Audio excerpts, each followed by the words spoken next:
Blood platelets व blood plasma के लिए मरीजों को नहीं पड़ेगा दर दर भटकना। बोकारो सदर अस्पताल में की जा रही ब्लड प्लेटलेट्स और ब्लड प्लाज्मा बैंक की स्थापना। आपको बता दें कि अब ब्लड प्लेटलेट्स और ब्लड प्लाज्मा के लिए अब बोकारो में मरीजों को दर दर नहीं भटकना पड़ेगा, बल्कि सरकारी अस्पताल के ब्लड प्लेटलेट्स बैंक के जरिए उन्हें मिल जाएगा ब्लड प्लेटलेट्स और ब्लड प्लाज्मा। बोकारो सदर अस्पताल में की जा रही है ब्लड प्लेटलेट्स और ब्लड प्लाज्मा बैंक की स्थापना। इस ब्लड प्लेटलेट्स बैंक में न सिर्फ ब्लड प्लेटलेट्स मिलेगा, बल्कि ब्लड प्लाज्मा के साथ साथ आरबीसी और डब्ल्यूबीसी भी उपलब्ध रहेगा।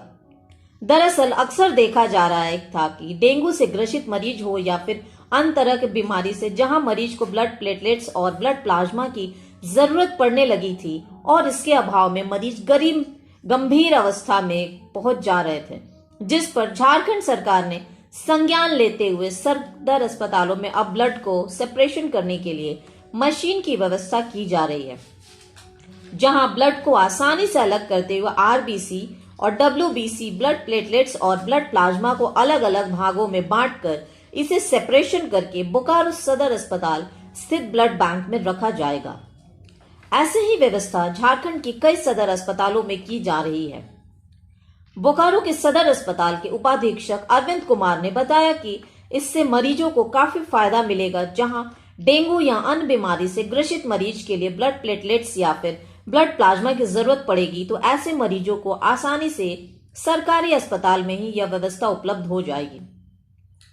उन्होंने कहा कि बोकारो सदर अस्पताल में इसके लिए ब्लड प्लेटलेट्स और ब्लड प्लाज्मा बैंक बनाया जा रहा है, जिसके लिए 15 लाख की राशि निर्गत होने वाली है, जहां 7 लाख रुपए अग्रिम राशि के तौर पर मिल चुका है और जल्द ही बोकारो से सदर अस्पताल में ब्लड प्लेटलेट्स बैंक के साथ ब्लड प्लाज्मा बैंक और आरबीसी और डब्ल्यूबीसी और आरबीसी बैंक खुल जाएगी। क्या है? राज्य सरकार के निर्देशानुसार राज्य सरकार ने कुछ जिला अस्पतालों को चिन्हित किया है जहां पे ब्लड सेपरेशन यूनिट बनाया जाना है।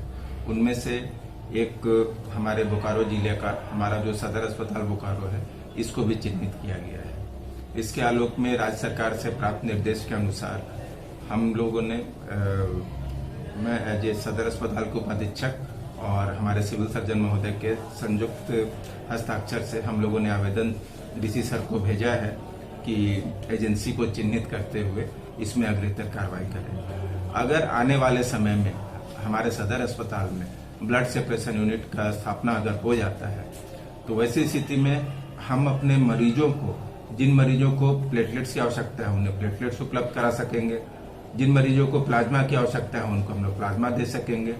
इसके अलावा अगर कुछ मरीजों को आरबीसी लाल रक्त कण की आवश्यकता है उसको हम सेपरेट करके उन लोगों को उपलब्ध करा सकेंगे जिन लोगों को जिस चीज की आवश्यकता है उसी रूप में। अभी राशि निर्गत कुछ की गई है। इसके लिए जो सरकार का जो पत्र प्राप्त हुआ है उसमें इन तरह की चीजें थी कि इस चीज के लिए अनुमानित राशि जो है वो 15 लाख थी, लेकिन उसमें से 7 लाख का आवंटन अभी प्राप्त हुआ है।